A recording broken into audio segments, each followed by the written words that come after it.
Hello. With no research, I'm going to try recreating sounds from 80808 by Death Grips.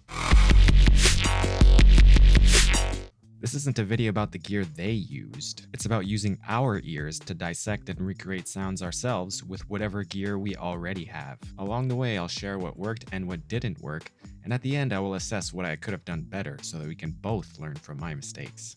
Let's go. On Death Grip's website, they actually provide instrumentals for free, so that's what I'm going to be using today. So this is the part of 80808 that interests me.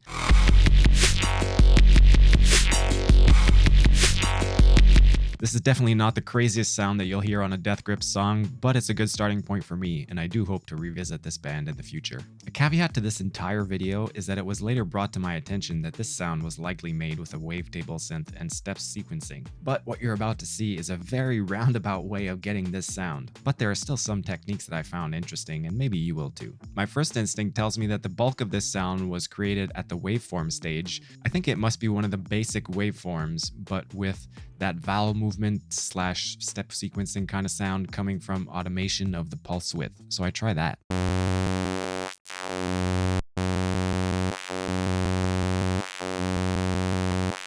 But it doesn't produce the sound I'm expecting, so I put this project down for a bit and work on something else. But I stumbled upon a possible solution while working on the Mick Gordon video, actually. And this proves a point that I made in that video about it being better to work on many different sounds rather than trying to perfect any individual sounds. Anyway, what I noticed was that saturating the heck out of a basic waveform produces very different sounds at different points on the drive knob.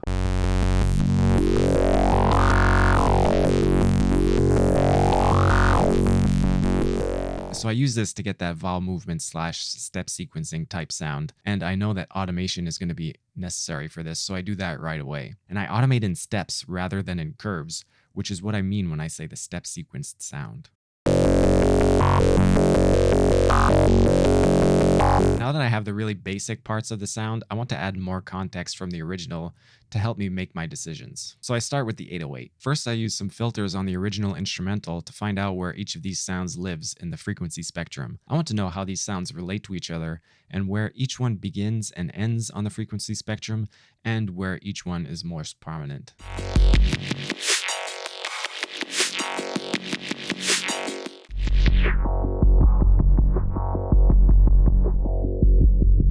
I find an 808 sample in my library that's already pretty close, not sponsored.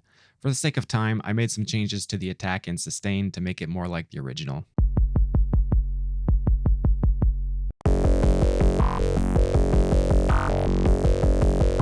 Now going back to the main synth, I think about the spatial quality. I do find it quite dry and synthy, but there does seem to be maybe a little bit of space around it, so I use dimension for that. I go back to listen to the original and I find that my EQ curve is way off. So I filter out lows in the synth to make space for the 808.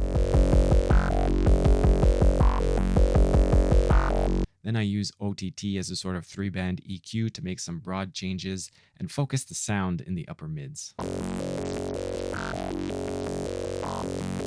Overdrive on the mids to focus on them even more. I go back to my EQ before the OTT and boost the mids a bit more, filter out the highs, and make a big cut in the mids.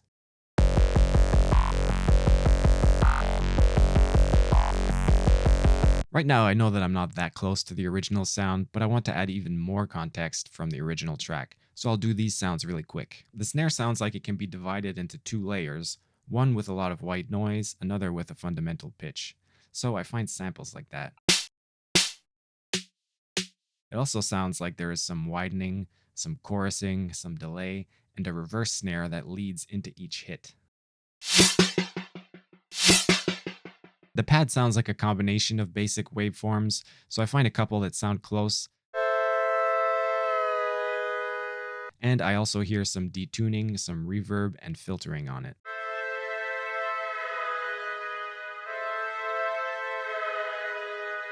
Finally, the lead sound. I try to synthesize it, but I realize it sounds like a user interface sound effect from some kind of sci-fi game, so I look for a sample like that. I put it into simpler, do some detuning, delay, OTT, and reverb. And now we have a really quick recreation of the rest of the instrumental.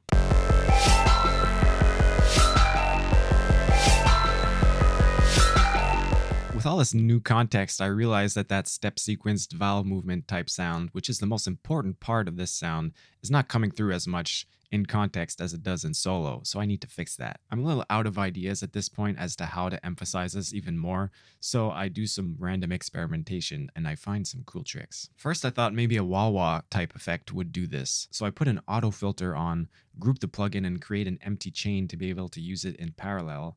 I use the bandpass filter and do some more step sequencing automation to the frequency and resonance.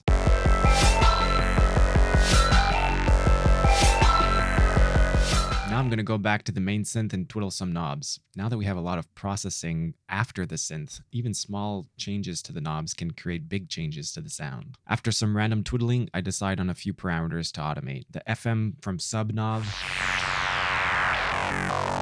and sustain amount of envelope 1. Now I'm still not as close to the original sound as I would like to be, but for some reason I get the idea to try automating a low shelf and the high pass filter. Doing this before the main distortion produces some really interesting results and actually gets me pretty close to the sound that I'm looking for.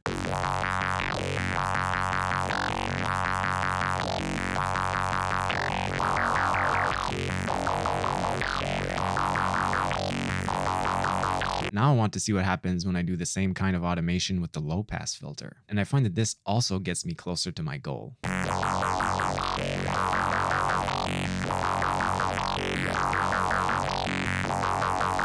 So this is a great reminder that the volume of a signal going into distortion is important, but also the volume of each frequency as well as which frequencies are removed. Finally, I do some more EQ at the end of the chain and some simple volume automation just to get that step sequence part to pop out even more. Time for one last comparison.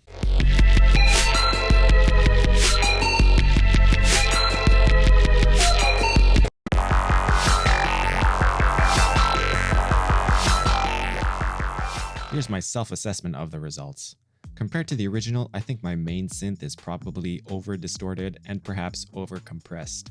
During editing, I felt that my 808 was way off, and that there may have been moments during the exercise that my main synth was closer to the original than it was when I decided to stop. So this is a good reminder to take some time away to get a fresh perspective. And of course, let's not forget that this probably could have been done with a wavetable, but I didn't know that at the time. Oh well. So it's not perfect, and I wasn't aiming for perfect in the first place, but I picked up a lot of tricks along the way, and hopefully you did too. If you like videos like this, you can watch this one, in which I also tell you why I don't aim for perfect recreations in the first place.